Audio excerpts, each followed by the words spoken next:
A'udhu billahi minash shaitanir rajim. Bismillahir rahmanir rahim. Falenderojmë krijuesin e gjithësisë që na ka kriju, paqja qoftë mbi dërgumin Muhammed alayhis salam, vullën e gjithë dërguarve. Kësaj radhe do të flasim për peshën, rëndësinë e diturisë. Ku për këtë gjë i madhërisht me Allah pikërisht pra në surën Alaq thot Iqra bismi rabbikal ladhi khalaq. Lexo me emrin e Zotit që të ka krijuar. Andaj edhe Zoti thot sërish në një ajet tjetër kuranor, hal yastawi alladhina ya'lamuna wal ladhina la ya'lamun. A janë barabart ata që dinë me ata që nuk dinë? Pra Allahu i ka lartësuar në grad të lartë njerëzit e dijes, njerëzit e ditur. Andaj pesha e dijes është peshë dhe fuqi madhore që e çon përpara njerëzimin, sepse njerëzit sa më shumë dinë, ata mund të përmirësojnë edhe jetën e të tjerëve. Andaj dituria është gjë madhore, nuk ka gjë në këtë botë që nuk është pra e dizajnuar mbi bazën e dijenisë.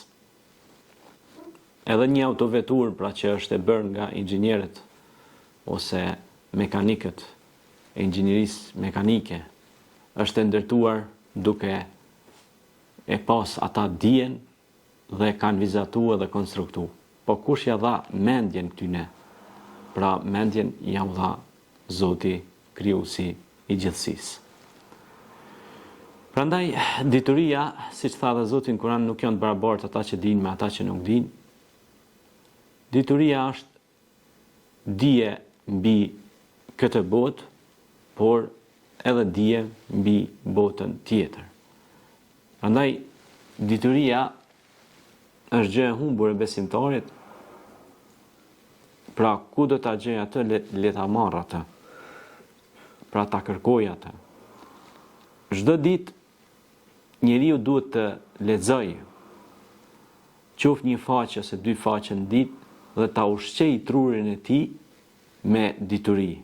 Ashtu siç njeriu ka nevojë për ushqim organik, pra që han mëngjesin ose drekën ose darkën, ashtu ai duhet të ushqehet me dituri. Të lexoj libra, të lexoj të reja dhe të freskoj trurin e tij, që truri i tij të mos ndryshket, të mos thahet, të mos boshatiset. Ashtu siç njeriu e ushqen organizmin për të mbajtur gjallë trupin, ashtu duhet ta mbajë gjallë edhe mendjen, sepse nëse mendja, truri nuk ushqehet, ai tru vdes. Pra nuk ka ushqim.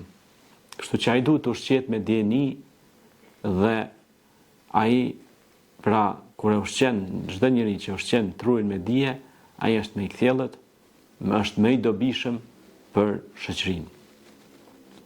Siç tha dhe pejgamberi alayhis salam, më i miri prej besimtarëve është ai që është i dobishëm, jo vetëm për të tjerët, jo vetëm për veten, por edhe për të tjerët. Dhe siç tha, la yu'minu ahadukum hatta yuhibbu li akhihi ma yuhibbu li nafsihi. Nuk keni besu derisa nuk doni për vllain e juaj atë që doni edhe për veten e juaj. Pra këtu nis dija mbi komunitetin, mbi shoqërinë që na rrethon. Pra përmirësimi i vetes, por përmirësimi i të tjerëve. Kur mendja jote është e ndriçuar dhe e mbushur me dije të dobishme, atëherë këtë dije të dobishme ti e kthen në praktik të dobishme. Prandaj dija e dobishme pra kthehet në praktik të dobishme.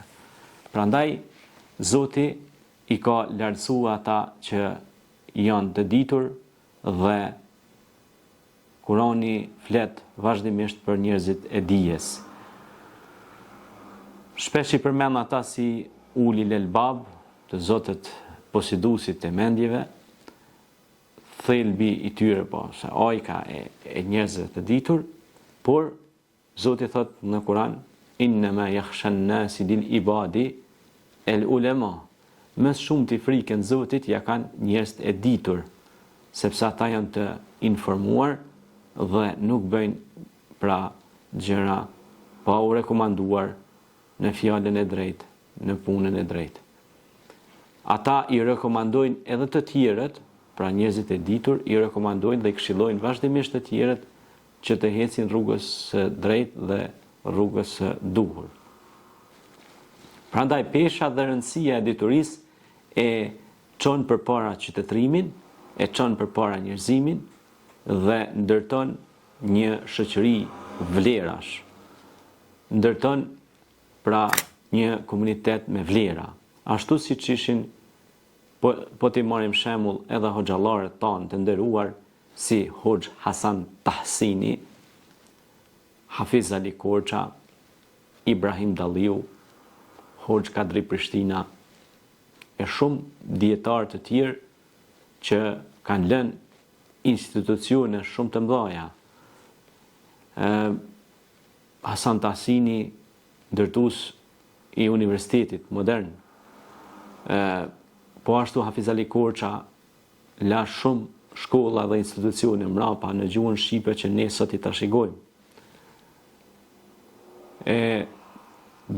Përpiluan libra, lanë shkrime, histori që ne ta njohim historinë e vendit tonë. Nëse shikoni fushveprimtarinë e këtyre kolëzve, ata lanë mbrapa shumë vakefe, institucione, libra, nxënës i edukuan, lanë arsimtar, mësues të mirë, që nga mësuesi del inxhinieri, ushtari, polici, oficeri, dalin dietarët, dalin shkencëtarët nga mësuesi i mirë. Në një shoqëri kur mësuesit janë të mirë, ajo shoqëri përparon, ecën dhe nuk çalon.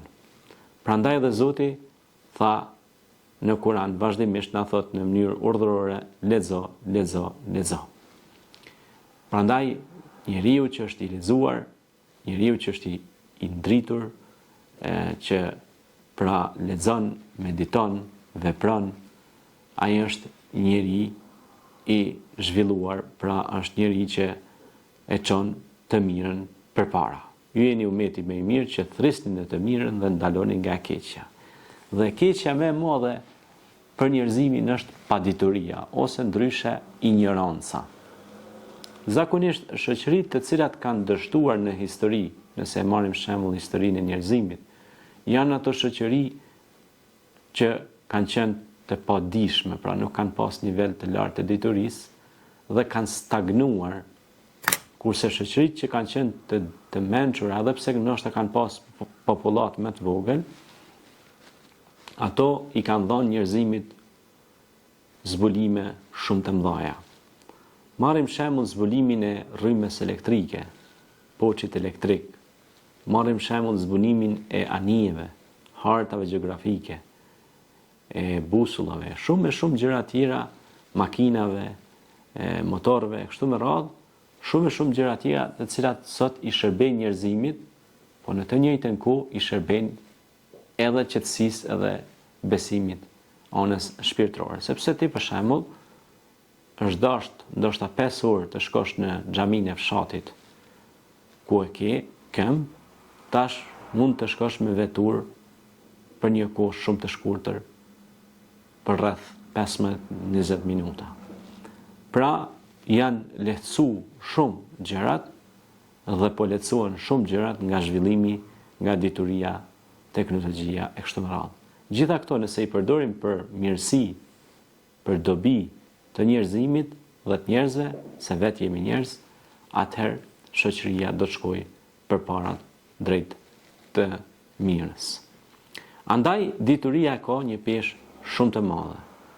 Andaj shkolloni të rinjt, dërgoni ata në zanate, jepni bursa sa më shumë për studentët të rinjt, të rejat, që ata të bëhen të ditur dhe ta çojnë kombin tonë përpara drejt progresit.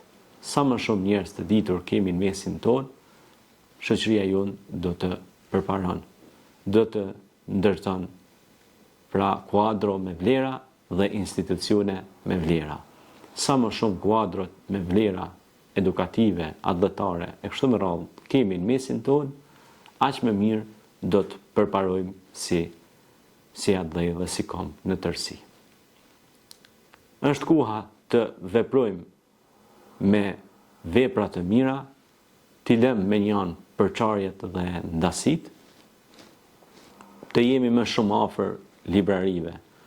Kur një popull ose një qytetrim rinia ti jam syn librarive, librit, ai popull do të përparon.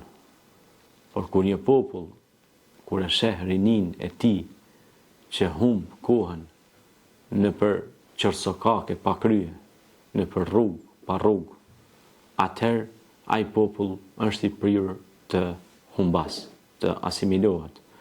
Por kur ajo rinia e populli garon për olimpiada matematikore, për olimpiada të kurseve, të mësimeve, të dijeve fizik, botanik, biologji, teknologji, e kështu me radhë, atëherë ai popull do të përparon dhe do të ndihmon edhe popull tjerë që kanë stagnuar.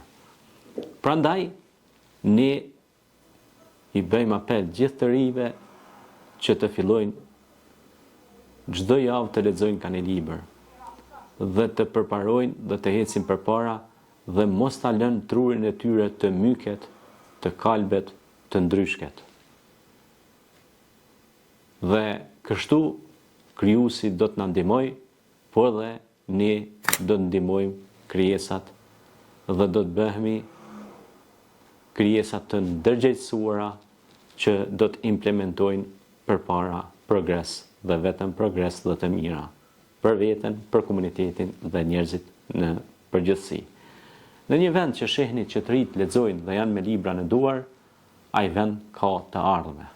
Në një vend që shehni që të rinjt nuk kanë libra në përduar, ai vend nuk ka të ardhme. Shpresojmë që kjo video sa të pak të dëgjohet dhe të shpërndahet dhe të suportohet nga gjithë ata që janë dashamirë të dijes dhe të librit, të diturisë dhe vlerave në shoqëri. Paqja dhe mëshirë për ju.